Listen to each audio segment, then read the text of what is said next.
This course takes you on a journey that starts with the basics and theory of security and then builds upon it with practical exercises and onto more advanced topics in the later sections and other volumes. You have to know the basics so that you can make your own informed choices about security. I don't want to give you just a to-do list. I want you to understand both the why and the how.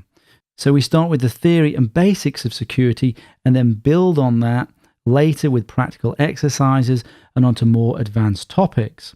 But before we start on the theory and basics, I want to give you a super easy, quick security win that you can set up right now. A small practical exercise before we dig into the theory. So you have an immediate security capability to detect malware and hackers that you can set up in about 10 minutes and you don't even have to install anything. This way, if you forget to do the rest of the course, at least you'll have got some security capability out of it. So here goes. Wouldn't it be cool if we could set up security tripwires to tell us if someone or something was poking around in our files, on our laptop, on our phone, tablet, in our email and on our online accounts, basically everywhere? Wouldn't it be good if we could have some tripwires that alerted us when somebody was doing things that we don't want them to do? Well, we can set those things up. So let me show you how to set these security tripwires using a service called Canary Tokens that I have made available just for you guys on this course so you can have some quick and easy security wins. So if you make your way to www.stationx.net/canarytokens/, you can follow along with what I'm doing and create your own tokens at the same time. So here we have our little canary friend and his token. We see a rather obvious red button here, and this is what we need to click on to take us to the domain that will provide us with the tokens. So here we are. This is a domain here that will rotate, so don't worry about what that is at the moment. So here we are. This is the main thing that you need to interact with, and I'm going to show you 5 different ways of setting up traps. These traps are also called tokens or canary tokens.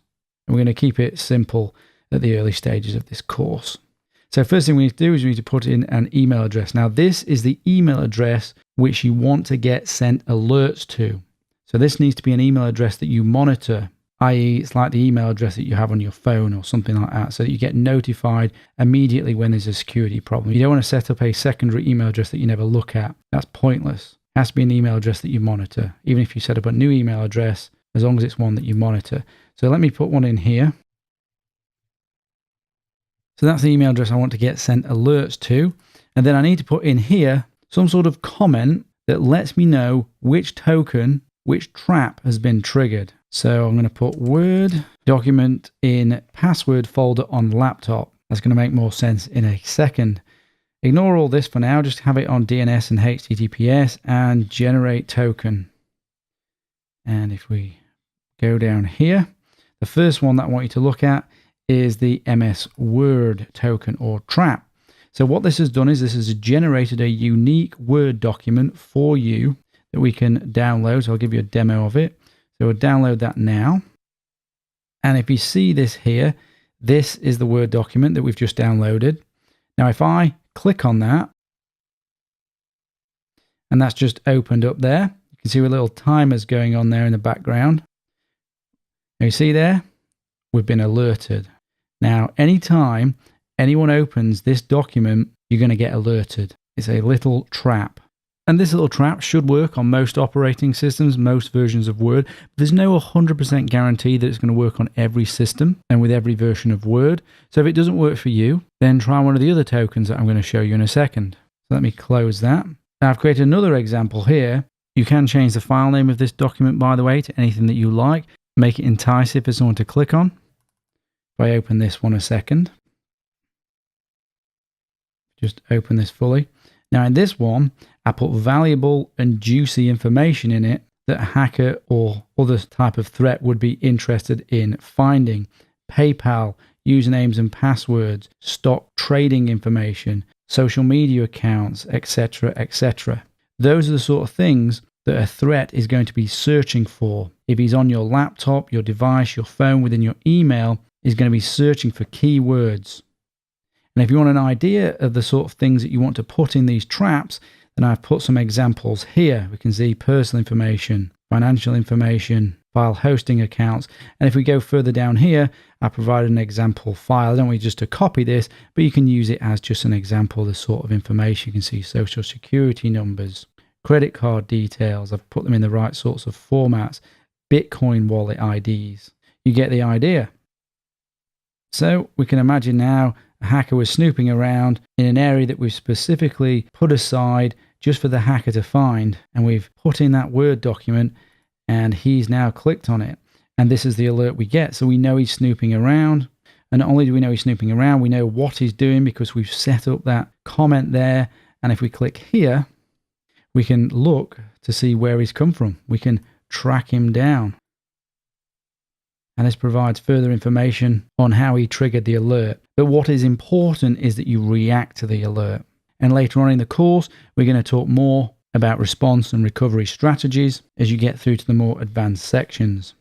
And if we look at the second type of token that we can create or trap, a PDF. So we can download this PDF version and it works pretty much exactly the same as the Word document. We open this PDF document and we will get alerted that someone has opened it. And boom, there we go. Another alert, PDF trap.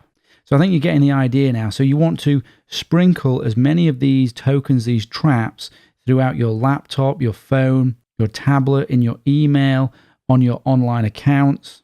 So for example, you could put it in your Dropbox and maybe the staff at Dropbox are looking through your documents. They open the Word document, boom, you know someone's snooping in there. And as I say, they need to be interesting, enticing, and valuable. And you can get that sort of information from here. Now, let me show you another sneaky way of setting up a trap. Fake email of passwords number 1. Oh, by the way, if you put it on that one, you'll get more information in the alert about who the hacker was with this type of trap I'm about to set up now. So choose that one. So generate. And if we pop down here, we're going to go to web bugs. And we're going to use 2 web bugs here. So let's just grab that URL. So that is a clickable link that if the hacker clicks on, you're going to be alerted. Let's open up an email here. Right.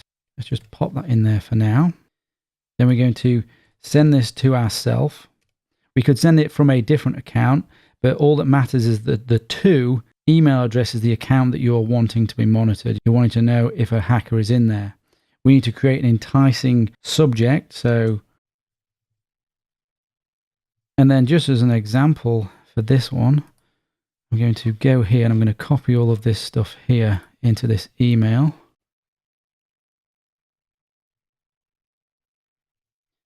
Obviously, you're going to put your own sort of information in here and things related to you. So you notice I've just taken that link there. Now I'm putting that link here. I can actually change this to anything that I want. After this, here, I can change this to whatever I want. So I can put login, if I want, .html. And see what I'm doing is I'm creating an enticement here by private file store, backup of everything, username and password. So if the person opens this email and then clicks on this link, it will trigger the alert. But we're going to do something even more tricky here because we want to definitely catch this hacker.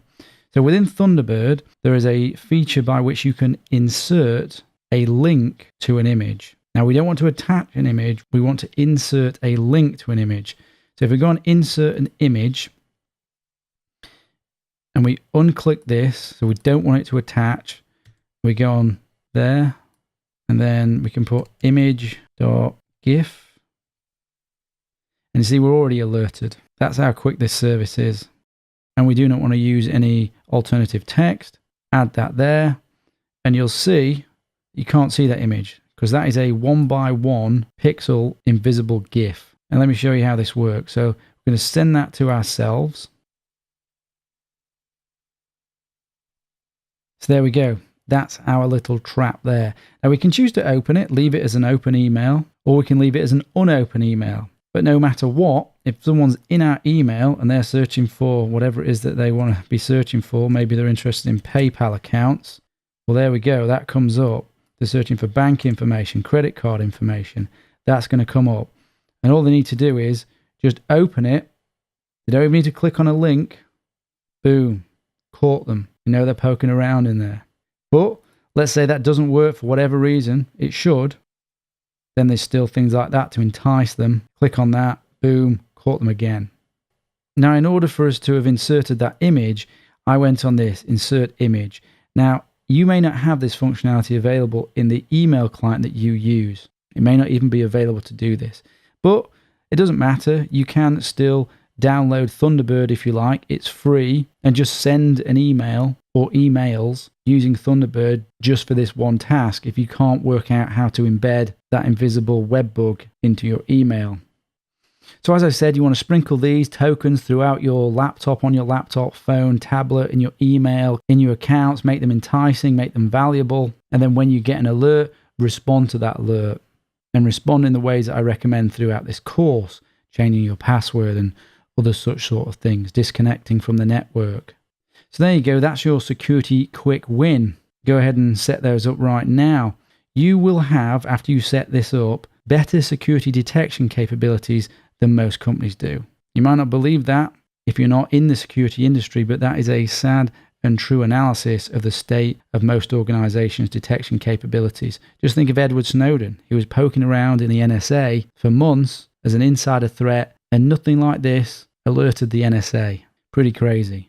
Later on in the course, we will discuss Canary tokens at a more advanced level. When you get there, we'll understand more about how they work, and we'll understand about the importance of detection controls, which these are, versus preventative controls, which are used to stop the hacker getting in the first place. But preventative controls are very important. We use a defense in-depth approach, all of which we're going to go into. So hope that was fun. So now let's dig into the theory and the basics and start our journey into cybersecurity.